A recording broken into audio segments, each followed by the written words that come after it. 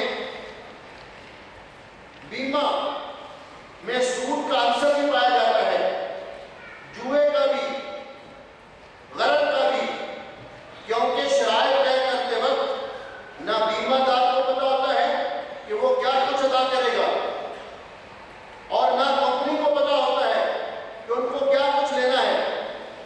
گویا کہ عوضین میں سے کسی ایک عوض کی بھی تعین نہیں ہو سکتی اور ایسی بیع ناجائز ہے, لیکن یہ کاروبار سود سے بھی زیادہ منافع بخش ہے.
سود کی کمائی خواہ جس قدر بھی ہو اس کا انجام خسارہ ہی خسارہ ہے۔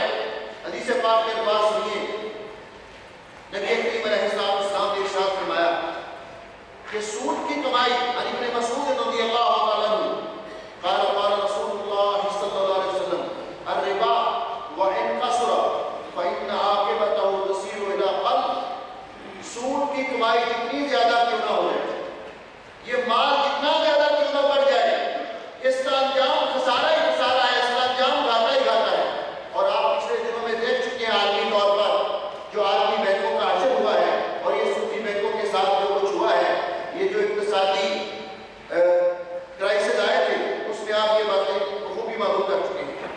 تو بیمہ کی جو شرائط بیان کی جاتی ہیں عمومی طور پر، ان میں سے پہلی شرط یہ ہے اگر بیمہ دار اپنی مدت مقررہ تک زندہ رہے اور اقساط ادا کرتا رہے تو اس مدت کے اختتام پر اس کو اس کی تمام جمع شدہ رقم ما مقررہ شرع سود، یعنی جتنی رقم وہ جمع کروائے گا، اگر وہ پوری مدت جتنی مدت کا اس نے بیمہ کروایا، اگر بیمہ زندگی ہے تو اس موضوع پر جن لوگوں نے لکھا کہ انہوں نے اس کا طریقہ کار لکھا ہے کہ پہلے بیمہ کمپنی کا ڈاکٹر معائنہ کرتا ہے اس بندے کا اور اس کا ہیلتھ سرٹیفکیٹ ایشو کرتا ہے کہ یہ بندہ کب تک ممکن حد تک زندہ رہ سکتا ہے، اور پھر اسی کے مطابق اس کا مدت اس کے ساتھ مقرر کی جاتی ہے، مدت طے کی جاتی ہے۔ تو لکھا کہ اگر اقساط ادا کرتا رہا تو اس مدت کے اختتام پر اس کو اس کی تمام جمع شدہ رقم ما مقررہ، علماء اس کو لکھتے ہیں سود، لیکن بیمہ کمپنی اس کو لکھتی ہے بونس کے ساتھ ادا کر دی جائے گی۔ دوسری شرط یہ ہے اگر دوران مدت بیمہ دار طبی طور پر یا کسی حادثے کے نتیجے میں فوت ہو جاتا ہے تو اب تک جمع شدہ رقم معصوم ورثاء کو جنہیں وہ خود نامزد کرتا ہے، اگر سارے ورثاء کو نامزد کر دے تب، کسی ایک کو نامزد کر دے تب، اور ورثاء کے علاوہ اگر کسی اور کو نامزد کر دے تب، جس کو وہ نامزد کر کے جائے گا اس کو وہ رقم سود کے ساتھ مل جاتی ہے۔ اقساط کی ادائیگی کی مدت جس قدر کم ہوگی شرع سود اسی قدر زیادہ ہو۔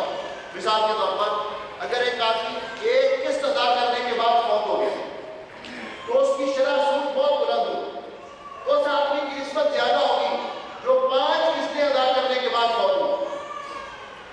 جس قدر یہ مدت کم ہوگی اسی طرح سود کی شرح زیادہ ہوگی۔ تیسری شرط یہ ہے اگر بیمہ دار کسی خاص مجبوری یا پھر ارادہ اقساط دینا چھوڑ دے تو پہلی ادا کردہ اقساط بحق کمپنی ضبط متصور ہوگی۔ جو پہلے ادا کی ہے اس کو پتہ چل گیا مسئلے کا یا وہ نہیں ادا کر سکتا تو پہلی اقساط ضبط ہو جائے گی، لیکن بعد میں پہلے یہ چلتی تھی شرط، لیکن بعد میں اس میں ترمیم کر دی گئی۔ ترمیم یہ ہو گئی کہ اگر آج کل اس چیک میں ترمیم کی گئی ہے کہ پالیسی ختم کرنے والے کو جب وہ پالیسی ختم کرے گا کل ادا شدہ رقم کا 60% مل جائے گا، یعنی 40% کمپنی کاٹ لے گی، 60% اس کو مل جائے گا۔ اگر اس نے کچھ قسطیں ادا کی ہیں اس کے بعد چھوڑ دیا، دوبارہ اس کو بحال کرنا چاہتا ہے تو پچھلی تمام قسطیں اس کو یکمشت ادا کرنا پڑے گی۔ اب یہ ہے شرائط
کے بارے میں جو احکام ہیں اس میں 2 قسم کے لوگوں کی آرا پائی جاتی ہے.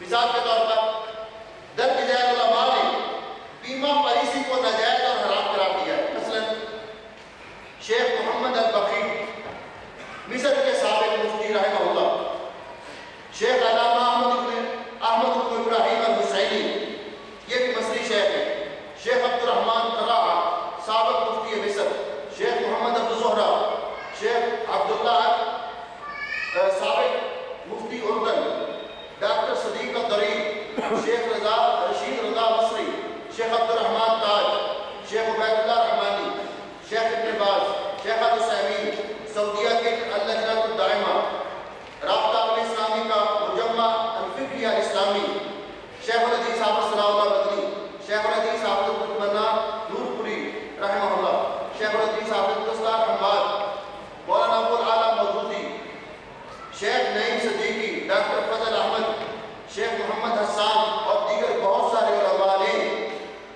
بیمہ کی جتنی قسمیں رائج ہیں، خواہ اس کا تعلق زندگی کے ساتھ ہے یا تجارتی بیمہ ہے یا املاک کے ساتھ ہے، ان کو ممنوع اور حرام قرار دیا ہے. اسی طرح کویت کی وزارت اوقاف کا فتویٰ، کویت کی مجموعہ فتاوی شرعیہ جلد 5 صفحہ 151 پر چھپا ہوا ہے. یہ فتویٰ ذرا غور سے سنیے. فرماتے ہیں اما التعمیم علی الحیات فلا يزال موضوع بحث من قبل المجامع الفقهية لأن الصور المعمولة بها الآن أكثرها ما يتضمن أمورا محرمة كالربا والغرر الكثير والمقامرة. فرماتے ہیں کہ لائف انشورنس، بیمہ زندگی، یہ موضوع بحث ہے اور اس کے اندر جس کی آج کل جو صورت اس کی رائج ہے اس کے اندر بہت سارے حرام امور پائے جاتے ہیں. مثلا سود ہے، غرض دھوکہ ہے اور جوا ہے. یہ وزارت اوقاف کویت کا فتویٰ ہے. کچھ علماء نے اس کے جواز کے قائل ہیں. ان میں سے شیخ مصطفیٰ زرقاء رحمہ اللہ، شیخ عبداللہ سیاح، شیخ عبدالوہاب اللہ اور جامع ازہر کے مفتی. لیکن ان کے دلائل کا جواب پہلے علماء نے دیا ہے. آپ دیکھیے شیخ ابن باز رحمہ اللہ کا اس کے سلسلے میں فتویٰ، اور یہ چند 1-2 فتوے پڑھ کے اپنی بات کو ختم کرتا ہوں کیونکہ وقت بہت کم ہے. شیخ ابن باز رحمہ اللہ سے پوچھا گیا هل يجوز التعميم على حياتي من اجل تعميم عائلتي ماديا بعد مماتي ما بیان ادلت جوابكم. شیخ ابن باز رحمہ اللہ سے پوچھا گیا کہ کیا میں اپنی زندگی میں بیمہ کروا سکتا ہوں تاکہ میرے مرنے کے بعد وہ رقم میرے خاندان کے کام آئے؟ تو شیخ صاحب نے فرمایا التعمیم علی الحیات والممتلکات محرم لا يجوز لما فيه من الغرر والربا وقد حرم الله عز وجل جميع المعاملات الربویہ والمعاملات التي فيها غرر رحمة للأمة. شیخ صاحب فرماتے ہیں کہ زندگی کا بیمہ، جائیداد کا بیمہ حرام ہے کیونکہ اس کے اندر دھوکہ سود پایا جاتا ہے اور اللہ تعالیٰ نے ایسے معاملات سے ہمیں روکا ہے کہ معاملات کے اندر سود اور جوا اور دھوکہ پایا جائے. اسی طرح شیخ الاسلام مولانا اسلام اللہ القری رحمہ اللہ، ان سے یہ سوال کیا گیا اور یہ ان کا فتویٰ اخبار اہل حدیث 23 جون 1939 میں چھپا. پوچھا گیا کہ کیا زندگی کا بیمہ کروانا جائز ہے؟ فرماتے ہیں زندگی کا بیمہ کرانا حرام ہے. یہ پھر رسول کریم صلی اللہ علیہ وسلم سے، صحابہ کرام سے اور کسی اور سلف سے ثابت نہیں ہے. شیخ الحدیث علامہ عبید اللہ رحمانی مبارک پوری رحمہ اللہ، ان سے پوچھا گیا تو فرماتے ہیں انسان یا جانور کی زندگی یا جائیداد کا بیمہ کرنے پر غور کیا جائے تو سوال کا جواب اس کے سوا کچھ نہیں ہوتا. انشورنس کرانے کو جائز بتانا سود یا قمار کو حلال کرنا ہے، سود یا قمار کو حلال کرنا ہے. یہ علماء نے. آخر میں میرے بھائیوں اور میری بہنوں، میں گزارش کرنا چاہوں گا کہ رسول اکرم صلی اللہ علیہ وسلم نے فرمایا ہے کہ الحلال بین والحرام بین.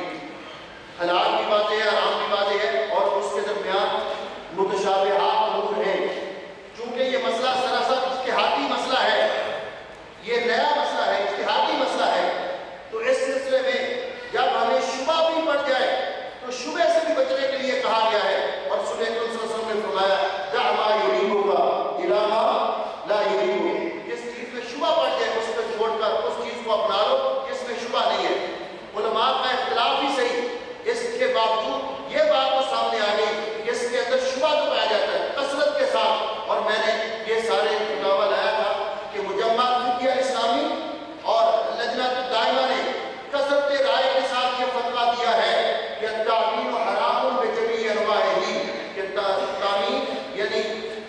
انشورنس کی تمام قسمیں حرام ہیں.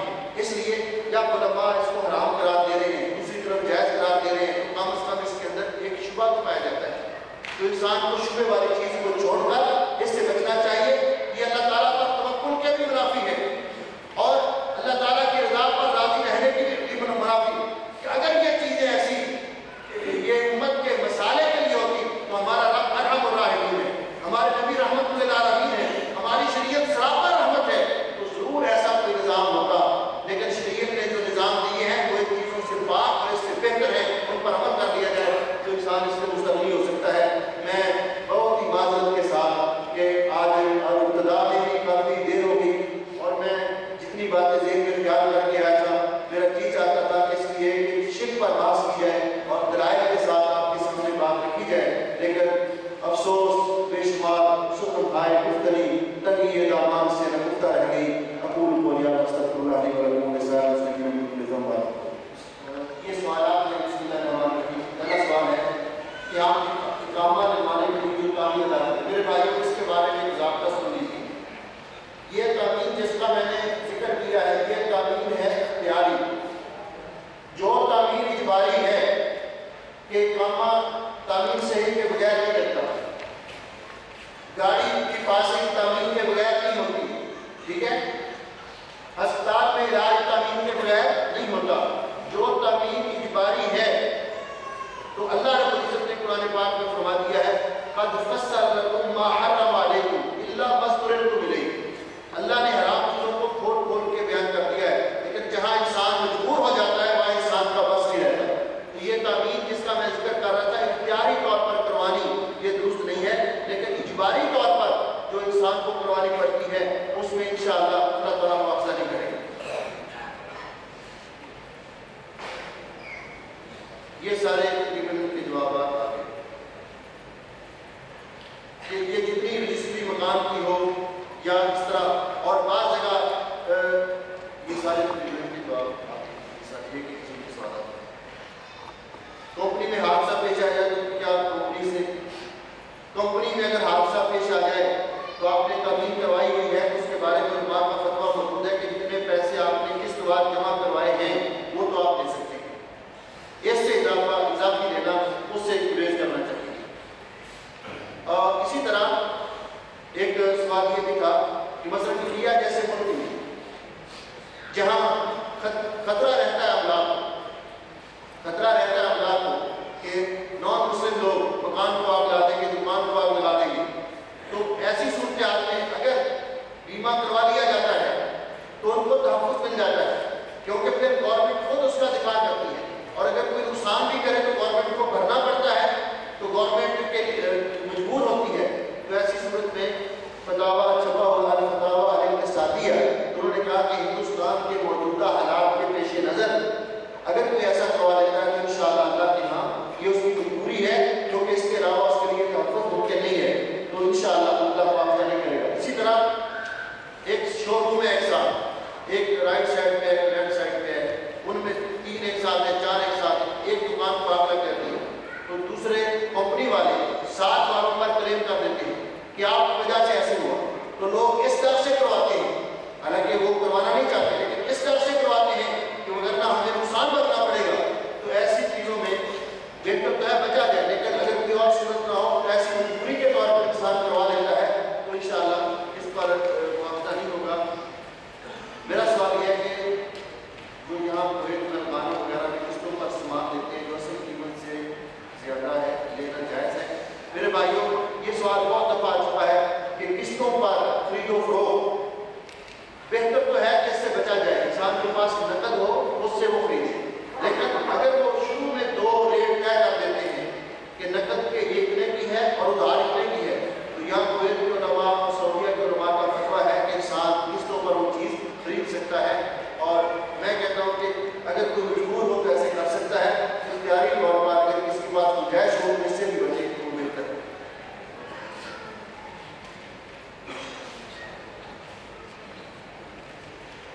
انٹرسٹ کا پیسہ کسی فرد کو دیا جا سکتا ہے, پیسے دینے والے کی نیت نیکی گمانا نہ ہو. سود کا پیسہ